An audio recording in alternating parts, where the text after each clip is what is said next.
Hello guys, അപ്പോൾ നമുക്ക് വളരെ എളുപ്പത്തിൽ തയ്യാറാക്കാൻ പറ്റുന്ന ഒരു നാടൻ മത്തിക്കറിയുടെ റെസിപ്പി കാണാം. അപ്പോൾ ഇതിൽ വേണ്ട ആവശ്യമായിട്ടുള്ള സാധനങ്ങളെന്ന് പറയുന്നത് ഒരു 1.5 തക്കാളി, ഞാൻ നല്ല പഴുത്ത തക്കാളിയാണ്, അത് അരിഞ്ഞെടുത്തിട്ടുണ്ട്, വട്ടത്തിൽ അരിഞ്ഞെടുത്തിട്ടുണ്ട്. അതേപോലെ തന്നെ ഒരു 4-5 ചെറിയ ഉള്ളി അരിഞ്ഞെടുത്തിട്ടുണ്ട്. പിന്നെ മീഡിയം സൈസ് ഒരു ഇഞ്ചി ചെറുതായിട്ട് അരിഞ്ഞെടുത്തിട്ടുണ്ട്. പിന്നെ 2 തണ്ട് വേപ്പില, പിന്നെ ഇത്തിരി എരിവിന് വേണ്ടിയിട്ട് 2 പച്ചമുളകും കൂടി എടുത്തിട്ടുണ്ട്. അതിലേക്ക് ഒരു 1.5 ടീസ്പൂൺ മുളക് പൊടി, അതേപോലെ തന്നെ ഒരു 1/2 ടീസ്പൂൺ, നിങ്ങളുടെ ആവശ്യാനുസരണം 1/2 ടീസ്പൂൺ മഞ്ഞൾപ്പൊടി ഇട്ടിട്ടുണ്ട്. അതേപോലെ തന്നെ ഒരു ചെറിയ ടീസ്പൂൺ കുറച്ച് നമ്മുടെ ആവശ്യാനുസരണം ഉപ്പും കൂടെ ചേർത്തതിന് ശേഷം കുറച്ച് വെള്ളവും കൂടെ ഒഴിച്ച് നല്ല രീതിയിൽ മിക്സ് ചെയ്യുക. നല്ല രീതിയിൽ മിക്സ് ചെയ്തതിന് ശേഷം നമ്മളൊന്ന് ഉപ്പൊന്ന് ചെക്ക് ചെയ്യണം. മുളക് പൊടി നിങ്ങളുടെ ആവശ്യാനുസരണം എടുത്താലും മതി. ഞാനിപ്പോൾ ഇവിടെ എടുത്തിരിക്കുന്നത് നമ്മുടെ നാടൻ മുളക് പൊടിയാണ് എടുത്തിരിക്കുന്നത്. അതിനുശേഷം നമുക്കിതിലേക്ക് മത്തി ചേർത്ത് കൊടുക്കുക. ഇതിൽ ഞാനൊരു 400 ഗ്രാം മത്തിയാണ് എടുത്തിരിക്കുന്നത്, ചെറിയ മത്തിയാണ് എടുത്തിരിക്കുന്നത്. അപ്പം മത്തി ചേർത്ത് കൊടുക്കാം. മത്തി ചേർത്ത് കൊടുത്തതിന് ശേഷം നല്ല രീതിയിൽ ഇളക്കണം. ഇളക്കിയതിന് ശേഷം നമുക്കിതിലേക്ക് മാങ്ങ ചേർത്ത് കൊടുക്കാം. മാങ്ങ ഞാനിപ്പോൾ ഇവിടെ എടുത്തിരിക്കുന്നത് ഒരു മാങ്ങയാണ് എടുത്തിരിക്കുന്നത്, നല്ല പുളിയുള്ള മാങ്ങയാണ് എടുത്തിരിക്കുന്നത്. അപ്പോൾ നിങ്ങളുടെ വീട്ടിൽ ഇപ്പം മാങ്ങയില്ലെന്നാണെങ്കിൽ നിങ്ങൾക്ക് കുടംപുളിയാണെങ്കിൽ ഇട്ട് വയ്ക്കാം. ഇതിപ്പോൾ ഞാൻ മാങ്ങയുള്ളത് കൊണ്ടിട്ട് മാങ്ങ ഇട്ട് വെക്കുന്നു. പിന്നെ കുറച്ച് വെള്ളം കൂടി ഞാൻ ഒഴിച്ച് കൊടുത്തിട്ടുണ്ട്, കാര്യം ഇതെല്ലാം നന്നായിട്ടൊന്ന് വെന്ത് പറ്റി വരണം. അപ്പോൾ അതുകൊണ്ടിട്ട് കുറച്ച് വെള്ളം കൂടി ഞാൻ അതിൽ ഒഴിച്ച് കൊടുത്തിട്ടുണ്ട്. എന്നിട്ട് നല്ല രീതിയിൽ ഇളക്കുക. നല്ല രീതിയിൽ ഇളക്കി നന്നായിട്ട് യോജിപ്പിച്ച് കൊടുക്കുക എല്ലാം കൂടെ. എന്നിട്ട് ഇടയ്ക്കൊന്ന് ഉപ്പൊന്ന് ചെക്ക് ചെയ്യണം, ഉപ്പുണ്ടോ എന്നുള്ളത്. നല്ല രീതിയിൽ ഇളക്കി വെച്ചതിന് ശേഷം നല്ല രീതിയിൽ ഇളക്കിയതിന് ശേഷം നമുക്കിതൊന്ന് അടച്ച് വെച്ച് വേവിക്കാം. ആദ്യമേ ഒരു 2 മിനിറ്റ് തിള വരുന്നത് വരെ ഹൈ ഫ്ലെയിമിൽ വെക്കുക. അതിനുശേഷം തിള വന്നതിന് ശേഷം ലോ ഫ്ലെയിമിൽ വെച്ചാൽ മതി. അപ്പോൾ ഇപ്പോൾ നമ്മുടെ കറി നല്ല രീതിയിൽ തിളച്ച് വന്നിട്ടുണ്ട്. തിളച്ച് ഏകദേശം ചെറുതായിട്ടൊന്ന് പറ്റി വന്നിട്ടുണ്ട്. പറ്റി ആ ഒരു മീനും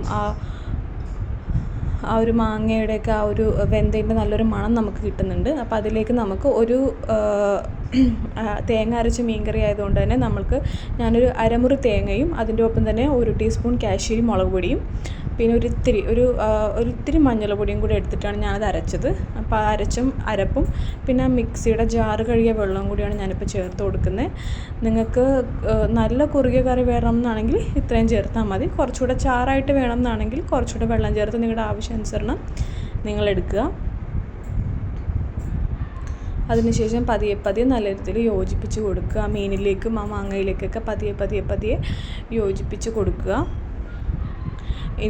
നിങ്ങൾ യോജിപ്പിക്കുന്ന സമയത്ത് നിങ്ങൾ ഉപ്പൊന്ന് നോക്കുക, ഉപ്പ് ഉണ്ടോ ഇല്ലെന്നുള്ളത്. ഉപ്പില്ലെന്നാണെങ്കിൽ കുറച്ചുകൂടി ഉപ്പ് ചേർത്ത് കൊടുക്കുക.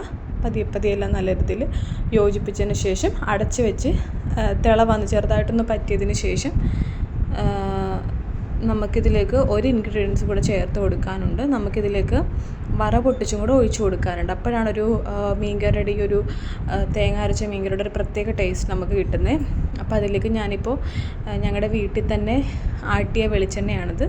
അപ്പോൾ അത് കുറച്ച് നിങ്ങളുടെ ആവശ്യാനുസരണം എടുക്കുക വെളിച്ചെണ്ണ. ഞാനിപ്പോൾ കുറച്ച് വെളിച്ചെണ്ണ ഒഴിച്ച് കൊടുത്തിട്ടുണ്ട്.